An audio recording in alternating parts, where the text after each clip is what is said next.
Jedan dan vidješe dječaci nekog neobičnog starca kako ide ulicom s velikom košarom ispod miške, prepunom blistavih zvijezda.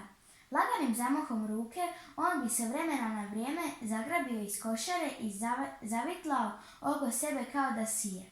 Tada bi mnoštvo prekrasnih zvjezdica zalepršalo oko njega poput jata krijesnica.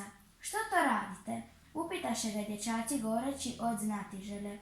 "Sijem sreću," odgovori starac i mirno nastavi svoj posao dok su mu se među prstima caklili predivni dragulji, iz kojih su dječake gledale tople dugine boje, poput sunčanih očiju.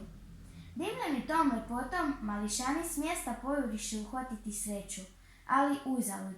I oni najhitriji i oni najokretniji ostali bi praznih ruku. "Zalud je to što činite," osvrnuo se tajanstveni starac. "Tako je nikad